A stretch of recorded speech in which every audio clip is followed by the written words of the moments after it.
ఆసియాలోని రెండో అతిపెద్ద గిరిజన జాతరగా పేరుగాంచిన కేస్లాపూర్ నాకోపు జాతర భక్తులతో కిటకిటలాడుతోంది.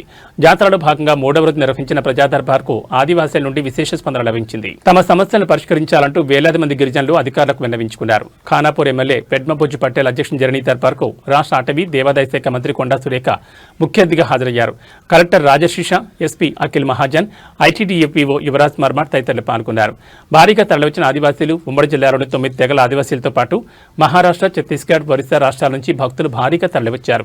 మంత్రి కొండా సురేఖ మాట్లాడుతూ ఏజెన్సీ ప్రాంతాల్లో ఇందిరమేళ్ల నిర్మాణానికి అడ్డుగా ఉన్న అటవీశాఖ నిబంధనలను సడలించి సమస్యలను వెంటనే పరిష్కరిస్తామని మంత్రి హామీ ఇచ్చారు. గిరిజనుల సమస్యల పరిష్కారం కోసం ప్రత్యేకంగా ఒక 3-man కమిటీని నియమిస్తామని ప్రకటించారు. ఆదివాసీలు తమ సమస్యలను సామరస్యంగా పరిష్కరించుకోవడం ఆదర్శంగా నిలుస్తున్నారని, వారి సంస్కృతిని కాపాడుకోవాలని కోరారు.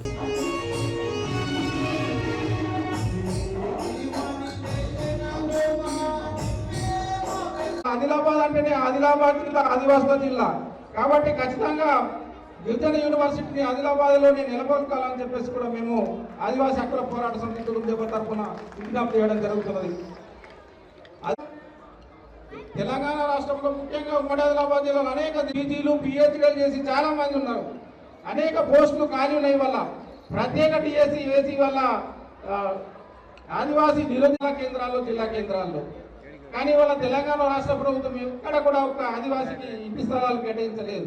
కాబట్టి తప్పకుండా మీరు జిల్లా హెడ్ క్వార్టర్లో గొప్పరామీం కార్యాన్ని ఏర్పాటు చేసుకొని 72 సర్వే నంబర్ అది ప్రభుత్వం ఈ మంది ఆదివాసులు గోండ్, కొలాం, తోటి, పర్దాన్, నాయకబోడ్, ఆన్, మన్నేవార్, కోయ అన్ని తెగలకు సంబంధించినటువంటి అనేక ఆదివాసీ సమస్యలు ఉన్నాయి.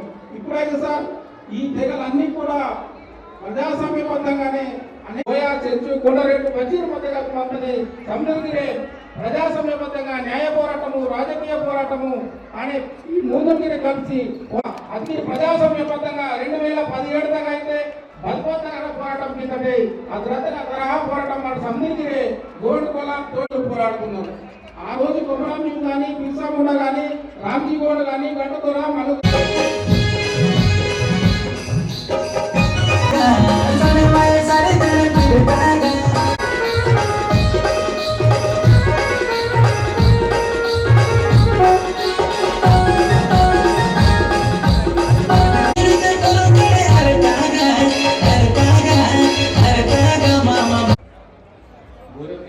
మంత్రి గారికి, లోకల్ ఎమ్మెల్యే గారికి, కలెక్టర్ గారికి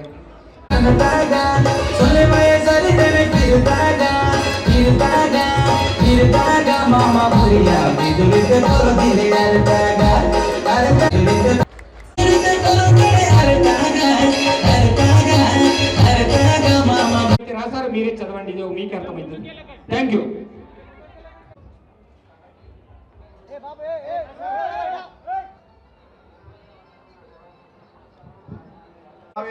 నందకుమార్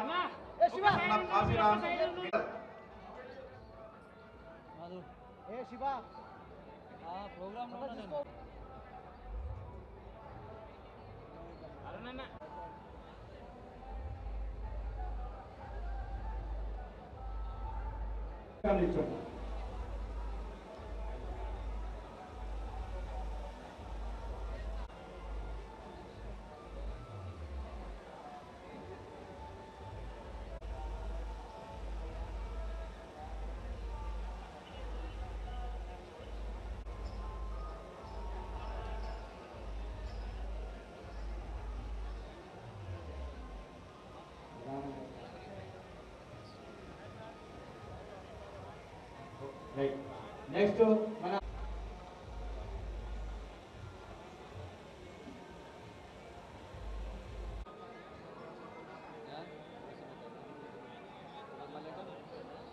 మాట్లాడడం జరిగింది. ఈ దర్బార్ అంటేనే మీ సమస్యలను మరి దర్బార్లో మీ వినతి పత్రాలను ఇస్తే వాటిని పరిష్కరించడమే ఈ ప్రభుత్వం యొక్క లక్ష్యం. కాబట్టి 1 కాదు 2 కాదు అన్ని డిపార్ట్మెంట్స్కు సంబంధించిన సమస్యల మీద చాలామంది కూడా మాట్లాడడం జరిగింది. మరి నేను కొన్నింటి మీద స్పందిస్తాను.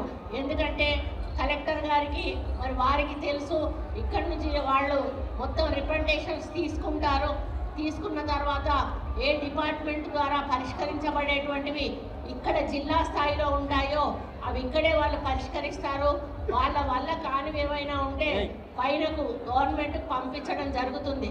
కాబట్టి మరి వారికి ఒకటే విజ్ఞప్తి చేస్తూ ఉన్నాను, ఐటీడీఏ పిఓ గారిని ఒక మరి చైర్మన్గా పెట్టి ఒక చిన్న కమిటీ, ఒక 3 men కమిటీ వేస్తారో ఏమేస్తారో వాళ్ళ కింద ఒక 3-4 డేటా ఎంట్రీ టైప్ వాళ్ళని పెట్టుకొని మీరు ఇవన్నీ కూడా డిపార్ట్మెంట్ వారీగా డివైడ్ చేసి మరి ఇక్కడ అయిపోయేవి ఇక్కడ కానిచ్చి వీలైనంత త్వరలో ప్రభుత్వానికి పంపించి ఆ లిస్టెడ్ కాపీ అనేది ఏదైతే ఉందో ఒకటి ఎమ్మెల్యే గారికి ఇస్తూ మరి మా మంత్రులందరికీ కూడా ఒక కాపీ పంపినట్టయితే మా డిపార్ట్మెంట్లలో మేము ఏమైనా చేయగలిగింది ఉంటే వాటిని పరిష్కరింపజేయడానికి మేము ప్రయత్నం చేస్తామనే విషయాన్ని కూడా ఈ సందర్భంగా తెలియజేస్తా ఉన్నాను.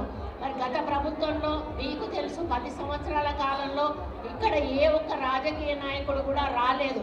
కానీ మొట్టమొదటిసారిగా ముఖ్యమంత్రి గారు ఇక్కడికి రావడం అనేది ఒక చరిత్ర. మరి ఆ తర్వాత ఈసారి 4-5 మంత్రులు కూడా రావడం అనేది కూడా ఒక చరిత్ర. మరి ఎడమ బొజ్జుకు ఏం పని ఉండదు, పొద్దున లేచిందంటే చేతిలో పేపర్ల కట్ట పట్టుకుంటాడు, తిరుగుతూనే ఉంటాడు, ఆ పని అయినాక వదిలిపెట్టాడు.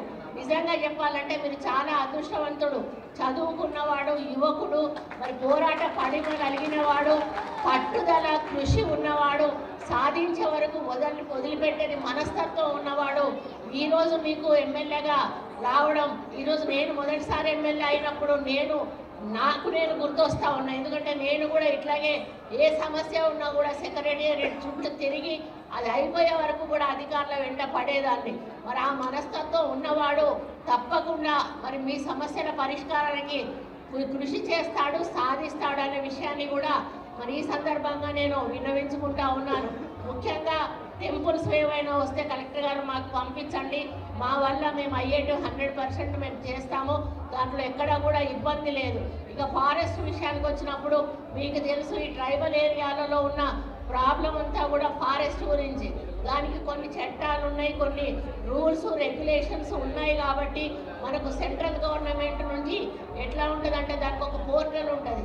ఆ పోర్టల్ ద్వారా వాళ్ళకి ఇక్కడ మనము ఒక గడ్డపారతో ఒక రాయిని తీసినా కూడా అక్కడ వాళ్ళకి ఆ పోర్టల్లో కనిపిస్తుంది. కాబట్టి ఈరోజు డిఎఫ్ఓలు ఇంత స్ట్రిక్ట్ చేస్తున్నారు అంటే అది మీ మీద కోపంతో మీకు ఇయ్యొద్దనో కాదు, వాళ్ళకు ఉన్నటువంటి ఆ స్ట్రిక్ట్ రూల్స్ ఏవైతే ఉన్నాయో ఆ రూల్స్ను అది వయలేట్ చేస్తే అది 100% వాళ్ళు డిస్మిస్ అయ్యేటువంటి అవకాశం ఉంటుంది. కాబట్టి కొన్ని సమస్యలు మా దగ్గరే డిఎఫ్ఓ గారి దగ్గరే సమస్య పరిష్కారం అవుతుంది. ఆయన దగ్గర అయ్యేటివి ఆయన దగ్గర చేస్తాడు. ఆయన దగ్గర కానివి ఏవైతే ఉన్నాయో మేము మీటింగ్ పెట్టినప్పుడు, వైల్డ్ లైఫ్ బోర్డు మీటింగ్ పెట్టినప్పుడు ఆ మీటింగ్లోకి తీసుకొచ్చినప్పుడు అక్కడ మా వల్ల అయ్యే సమస్యలు మేము అందులో రెజల్యూషన్ పాస్ చేసి మేము అక్కడ తీసుకుంటాము. అక్కడ కూడా కానివి ఏమన్నా ఉంటే మేము మళ్ళీ సెకండ్ ఫేజ్ అంటారు, మాది ఫస్ట్ ఫేజ్. సెకండ్ ఫేజ్ అంటే చెన్నైకి పోతాయి, చెన్నైలో అక్కడ క్లియర్ అవ్వాలి. అది కూడా క్లియర్ అయినాక థర్డ్ ఫేజ్ ఫైనల్గా మనకు సెంట్రల్ గవర్నమెంట్ దగ్గరికి పోతాయి. కాబట్టి సెంట్రల్ గవర్నమెంట్ దగ్గరికి పోయినాక వాళ్ళు ఆమోదించిన తర్వాత మనం ఏమైనా కూడా చెయ్యొచ్చు.